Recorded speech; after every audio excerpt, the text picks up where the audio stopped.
Hi, I'm the. Wait, I had this.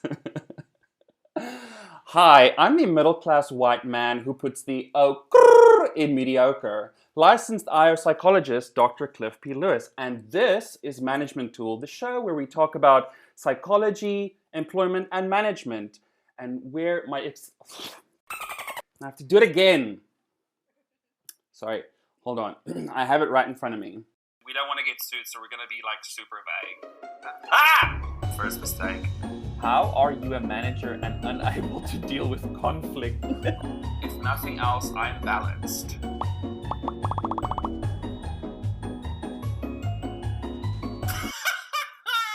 Hi, I'm the middle-class white man who puts the in mediocre. Licensed IO psychologist Dr. Clif P Lewis, and this is Management Tool, the show where we talk about psychology, employment, and management, where my esteemed guest and I tell you why what you're doing is wrong.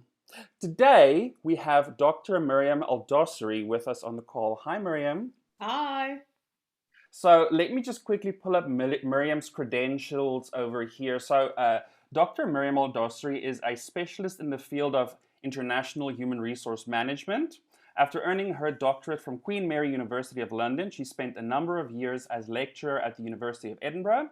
Dr. Aldossari joined Aston Business School recently as a senior lecturer in HR management. Her research interests cover, amongst other topics, equality in the workforce, diversity, women's employment, international assignment management, and psychological contract. She, goodness, there's so many credentials, I lost most of them. She has published in a wide range of outlets, including international journals such as Work, Employment, and Society, International Journal of Human Resource Management, special issues, and edited volumes. And she's got a whole bunch of publications. I'm not even going to get to all of them. The Politics and Ethics of Resistance, Feminism, and Gender Equality in Saudi Arabian Organizations, Catch-22, Token Women, Torn Between National and International, I don't know what that word is, impetus? How do you say that? Exactly what you said, it right. Okay. Too many credentials. Also, Maryam and I have presented papers together at international conferences, including those organized by the European Academy of Management and the International Leadership Association. That was a fun conference. It was a fun conference. So, now I've got so many things open because you have such an illustrious career that I now have to make sure that I'm on the right tab. Okay, cool. So, Maryam, thank you for being on my podcast. This is the very first one, so it's probably going to be a hot mess, but I would not want to share my hot mess with anyone other than you. Thank you so much for having me, Cliffy. Okay, cool. So, the show's premise, as you probably could tell by now, is just basically roasting managers and people in decision-making roles, because there's so much knowledge out there on how to properly manage and how to engage your people in the best possible way, but people just keep getting it wrong, and I think it's time to call them out on that. But I'm nothing if not balanced. So we're going to start with a little segment I want to call the sharpest tool in the shed. I'm just a wordsmith, complete wordsmith. And I'm going to start with something positive before we get into the roasting. So the positive one is, again, I need to look at, where is this thing? Okay, so the positive thing that I want to talk about is, are you familiar with the software called Trello? No. So Trello is like a project management tool and is really great. And the parent company that owns Trello is called, again, something that I can't pronounce, Atlassian. And so they have a really cool corporate culture that focuses on things like psychological safety, their norms and values, and you and I both know because we did a paper together for the International Leadership Association that uses Shine's model of organizational culture. Do you think we should talk about that, or do you think that's going to bore the people to death? It's up to you. We can talk a little bit about the finding if you want to. Okay, well, Shine's model basically, for those of you who are not familiar with the concept of organizational culture, it's got 3 levels. The things that people typically look at when they do interventions to promote organizational culture or build organizational culture that they want is only the top bit, the parts that you can see and hear and touch and feel and all of these things. Company retreats, slogans, uniforms, all of these things. But at Lysian, I'm not saying that correctly. They have a no bullshit workplace culture, and I actually looked at it, and it does seem to be no bullshit because they don't only look at the top part; they look at what lies beneath that. And according to Shine's framework, that's your values, and beneath that, your assumptions about how the world works. So they definitely look at things like that. So this week, the sharpest tool in the shed is the tech company at Lysian, because they look at various levels of organizational culture, not just the top part that you can see.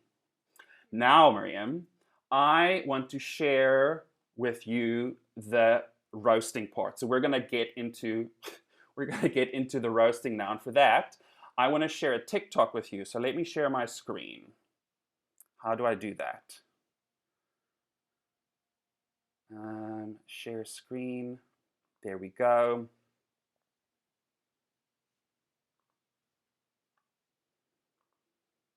Okay. Can you see? Yeah. No, I really do. So, this is the big issue that I have with organizational culture, right? Is pretty much summarized very nicely in this video, which is what happens when your corporate lingo filters or goes into your dating life. I hope you can hear as well. Hey, yo. Can you hear? Mhm. Okay. Hey, yo. Natalie from accounting? Hi, do I know you? Yeah, sorry, Chad from sales. Not to be like weird or anything, but you've low-key been an action item on my list for a while now. An action item! You know, we could get a line sometime, maybe sync up. Oh my gosh, I'm flattered. I just don't really have the bandwidth right now. I'm about to pivot back to HQ. Yeah, no, for sure. Totally not best practices by me, you know, a lot of moving parts. I mean, No, I really do appreciate you reaching out. Just a lot of roadblocks at the moment. What if we put a pin in this and circle back next Put a pin in it and circle back! it's next week, you know, if you have capacity. I can make Tuesday work, then we can touch base. Maybe even drill down. Ah! Drill down! You know, I would love to unpack your pain points. I'm looking for kind of an all-in-one product, something that can scale with me. Well, that's good news, because I'm agile. Great, I look forward to ideating.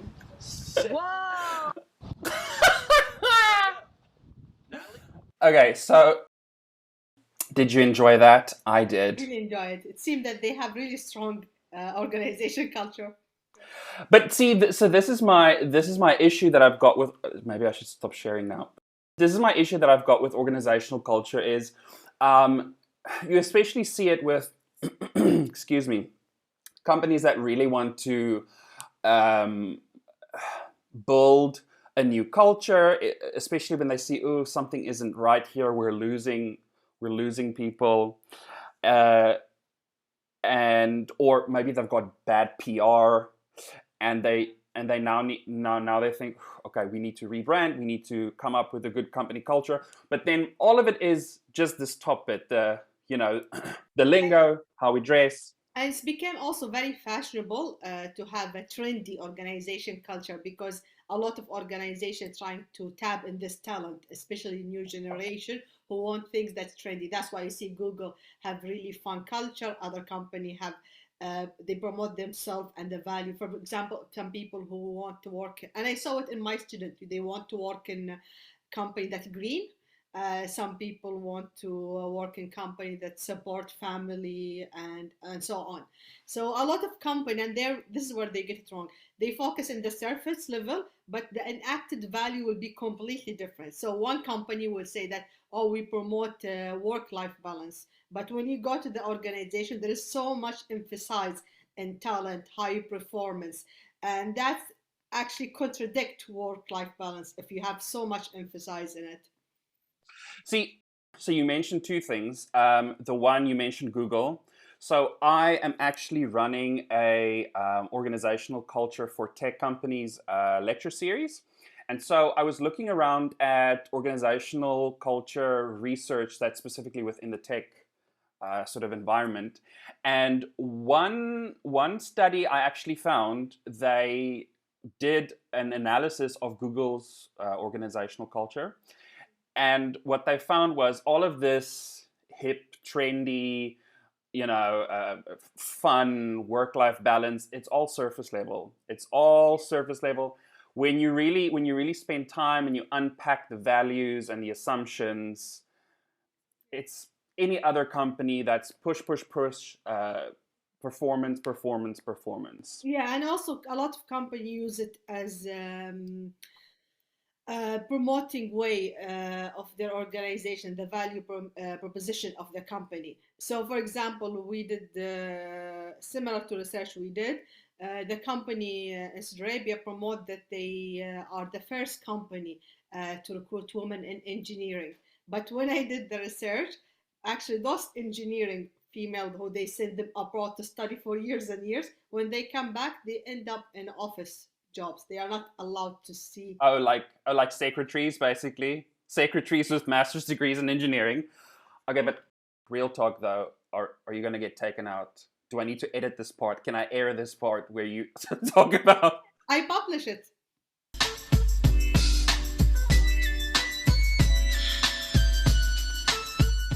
Oh, okay, cool. Because I don't want to, publish this and they go, oh, where's this Dr. Aldossari? We really want to talk to her. Oh no, she got taken out because she's talking shit about the oil company. Cliffy, the last paper we published.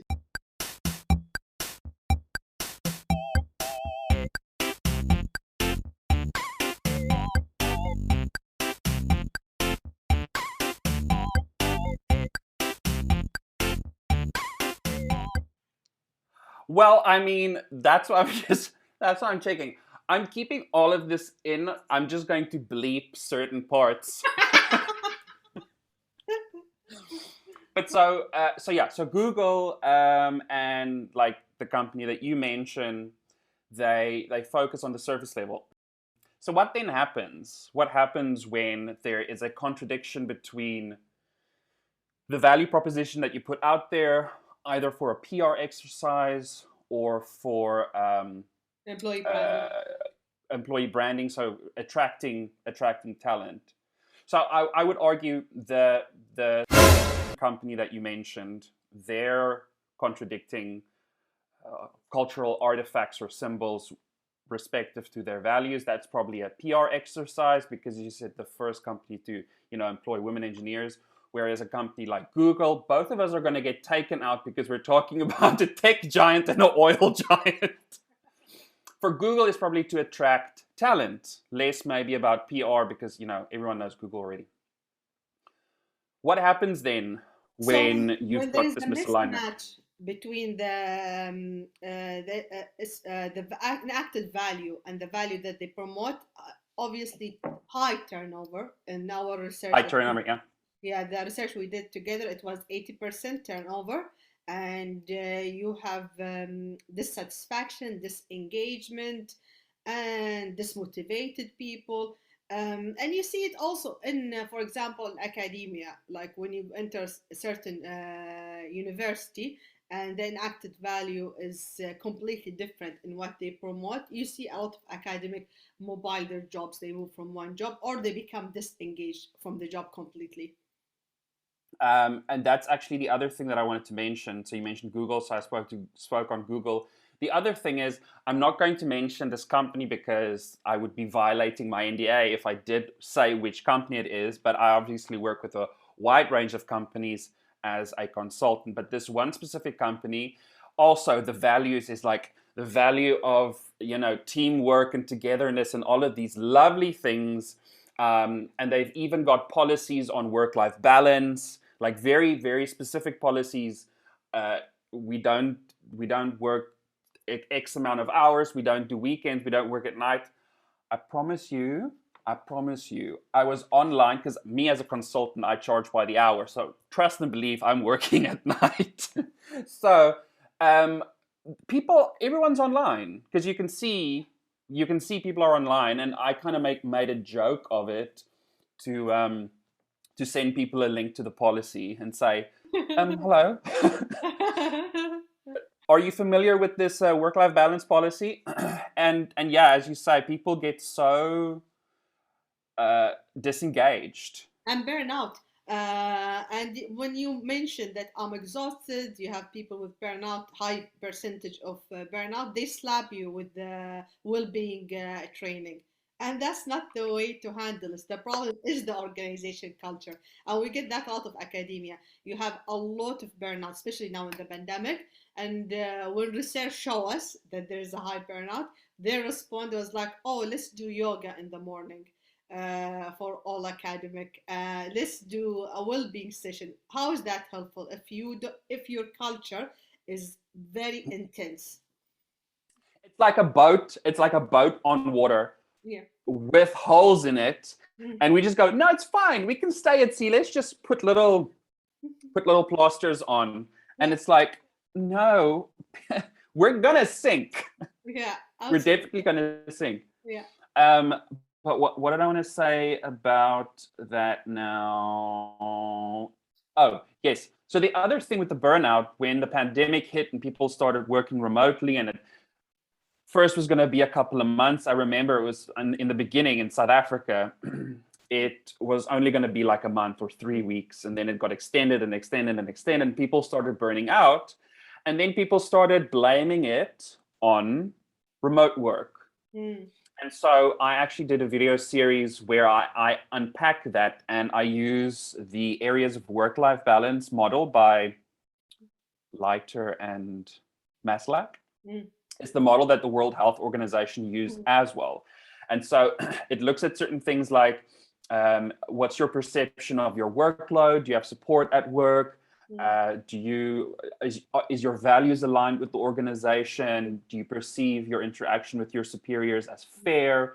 There's 6 things. I can't remember all of them off the top of my head, but I was just saying, and you can achieve all of these things while you're working remotely. There's no reason that you should burn out if you use this model, these 6 things. You can establish and maintain these 6 things.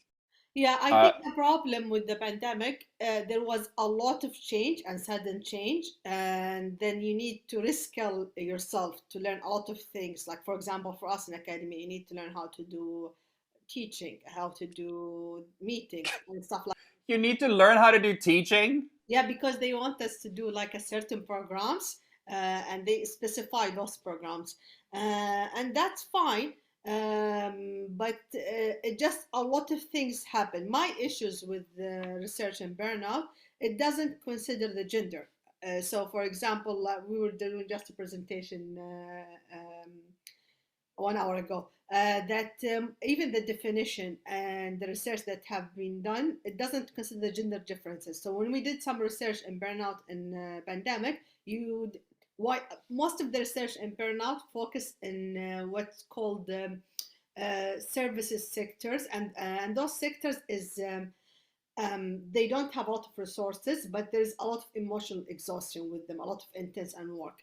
And we know those services is mostly occupied, like teaching, nurses, mostly women. And when they measure it, or when they try to understand burnout, they doesn't make the difference between the gender. What's the problem when we did this research, that we found that women also do the in work. We know that women in work experience is completely different than men. They still face in this time gender discrimination, lack of promotion, and not only women, also minority groups.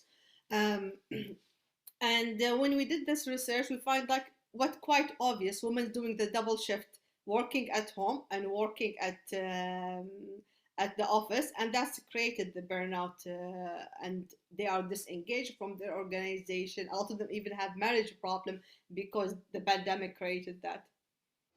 Yeah, and I think the pandemic probably highlighted or made this issue more pronounced because I don't remember. I wish I knew who it was so that I can properly cite the person or give them credit for it. But they said that there isn't so much of a gender discrimination these days as much as it is a family penalty.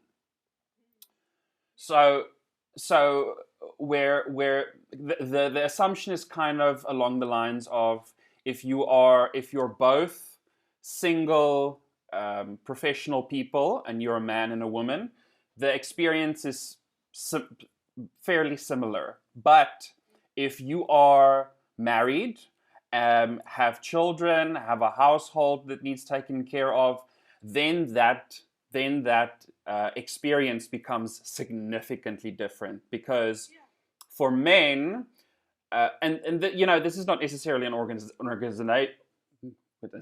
This is not necessarily an organization's fault. It's how society is set up and structured, and how people are socialized. Men then are actually in a better position than being single because now they have someone to take care of their house, to take care of them. They don't have to make food and worry about the electricity bill and all of these things because it's being done for them. Yeah, but And women are worse off. yeah, but the idea of work is very masculine. So, for example, you don't find the word called a career man, but there is a career woman, which is by definition it's a woman who didn't get married, a woman who sacrificed her not having children to have a career, and that's by definition is like wrong. Why there is a career woman but there is no career man? Because men supposed to have a career, but women, if they choose to have a career, they have to give up other part of what's important for them. Yeah, it's like a male nurse. It's like, okay, it's a nurse. Why must you put or a female doctor, a woman doctor? I get homicidal when so my mother tongue is Afrikaans, right? So when someone's, and it's a very very common use to say woman doctor if it's a woman who's a doctor. And then I've gotten into the habit of when someone refers to a woman doctor, I say, oh, but I thought this doctor was a general practitioner. I didn't know it was a gynecologist, kind of like a doctor for women's issues. And then people first go, oh, okay, he's trolling. So, Dr. Aldossari, what advice can we give organizations? So now we've told them you're doing it wrong. You're only focusing on the surface level.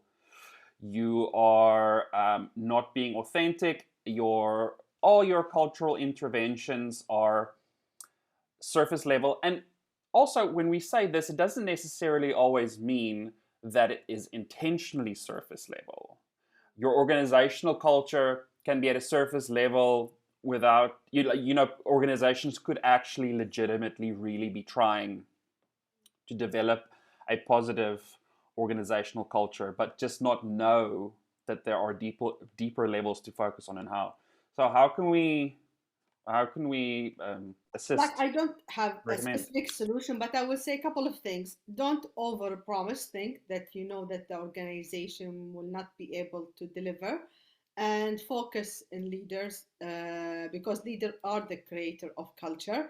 And the third thing, to listen to people who work for you. So we have a lot of those kind of surveys or questionnaires, and people telling you exactly what they are missing, not suggesting, for example, a well-being session will solve the problem. If you have people who with a burnout, try to find what is the trigger of this burnout with the organization. So how can we establish organizational cultures that are not a reactive response? Because what we've been talking about now so far is, people start resigning or people burn out because because of a toxic or performance-driven culture. What can we maybe do to avoid that happening? So, sure, if someone's burnt out, look at how you work instead of giving wellness training. Yeah. But what can we do preemptively, proactively? I would say having those kind of focus groups and surveys very often to know what's actually the problem.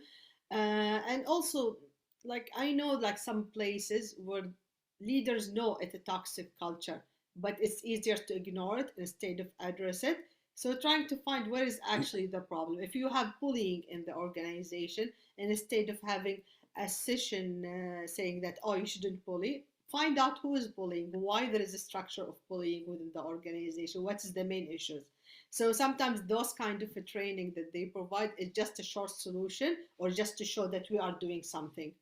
Just a band-aid, not something that's looking at, actually there's a hole. And change of organization culture does, as you know, doesn't come very quickly. It take long Takes time. reinforcement Yeah. time. But now the other thing, and this is the argument you always get, and it's not just for organizational culture. You get this argument with diversity, you get this argument with wellness programs, but I still have to deliver. I still have to make money. Just imagine how unhappy and depressed people are going to be if I focus on wellness and people aren't meeting targets. Yeah, well, you That's can make more money if you have people who is, if they're thinking about money, if you have people who is doing well, motivated, committed. A lot of research say that when you have happy people in the organization, they perform better. yeah, they're more engaged. They stay longer. They're more willing to transfer their knowledge to their colleagues, which builds a talent pipeline. Well, you and I know that, and we're biased because we are researchers ourselves, and our area is specifically focused on things that relates to well-being. But how do we convince? And I mean, you don't have to have the answer, but I'm just wondering, how do we convince a CEO who's been a CEO for many years?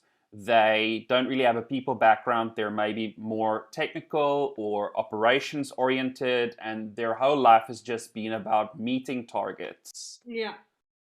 How do we convert? And then the person's probably going to be a white man as well. And now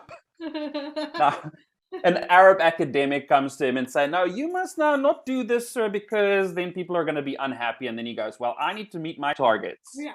Well, What do we do? I think for businesses, just similar to diversity, you do the business case where we know that there is a problem with the delivering a business case for diversity. You have to Yeah. show them that there is, if you increase people satisfaction, turnover, like numbers will speak, turnover will go down, production will go high, innovation will go high. If you think about the people who's happy going to the office and feeling that part of this community, they will produce more, they will work more with their team. Yeah, and stick around so you're not losing talent, because And you training new attract more people. talent. Yes. Mhm. Okay, so how about this idea? So you say, show them the numbers. So you're showing the positive numbers. See, I have a, uh, although I agree, pragmatically, it makes sense to share numbers. Say, if you do this, the research has shown that you will have XYZ benefits.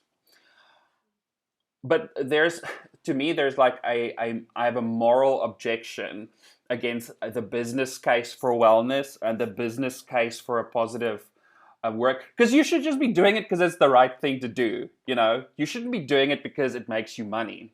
So I have a counter suggestion. Tell me. So instead of going, Mr. CEO, Mr. White male CEO who only wants to hit targets, I'm not going to tell you what the research says is going to be the positive effects of a good, positive organizational culture. because you're probably not going to believe me. And if you believe me, you're going to think that it's mutually exclusive with you meeting your targets. You're going to think it's either or. So what I'm going to do is I'm going to tell you what will happen if you don't have a positive organizational culture. So what does the research, what does the body of literature say on a synaptic misfire, on what could possibly go wrong when you have a negative high turnover? Like a lot of research say that high turnover when you have a toxic organization culture, and also people, CEOs, manager, doesn't think about word of mouth. People speak. If I work in a place and I thought it's a toxic culture, I will tell all my friends not to go. And listen. Listen. So, you being from the Middle East, you know that there's a very high power distance. So, if you have any, if you disagree with your manager or anything like that, you don't speak with the manager. And so, when I was, and I don't really care now because I don't have any contact with my ex-employer anymore, but when I was working in the Middle East, right, people were unhappy, and it was a mixed bag of people. There was a lot of expats like myself. It wasn't just locals, but locals as well. And so top management were locals. And so they kind of gotten like whiff of the fact that people are unhappy and they're speaking to each other, like this word of mouth that you're mentioning. When top management heard about us like being unhappy, and I don't even remember what we were unhappy about. I'm sure there were a lot of things. They actually had HR tell us that you shouldn't gossip. If you have a problem, you should take it to HR or your manager or whatever, but don't gossip. So you know what my cheeky Western ass did? I replied to HR with like 1,500 word email with sources, with like a book chapter attached, because you can't find that just book chapter on the internet, on how gossiping is not just negative, it fosters positive relationships, and it like is a reflection of trust. And I called top management authoritarian, draconian. I called them draconian. No surprise that I got my ass fired because the organizational culture wasn't really open to feedback. So yeah, I don't really know what came out, but yeah, so definitely people talk, and I mean, you don't necessarily have to draft 1,500 word email to HR, but people do talk. And not I have only some within the organization, from outside company, with people will have a bad repetition, and then people will not apply for the job. I have an ex-employer who had the most toxic work environment, and it was in one of old organization, established ways of doing things, and they also had all of these these bandages, wellness training and this incentive and this perk. But at the end of the day, people were screaming at each other, and still to this day, and I haven't been with this organization for quite a while, and to this day I still hear, because I still have contact with people, saying don't go work there. It's tough. It's known internationally. Amazon is the company that you avoid. There is so much research say that how is it toxic and precarity of work there. So even like when we talk about, when I take the student to the trip to Amazon, and they're like, oh, we can feel it. It's just the atmosphere is there. And oh, really? Just in our eyes, because we read a lot about it. And it just, everyone know that. And I'm sure, and they're struggling to retain people. That's why they have people in very short contracts. So all we can really do is maybe if someone doesn't want to listen to, oh, these are the benefits, this is the business case, and you can also say, and these are the things that's going to happen if you I agree.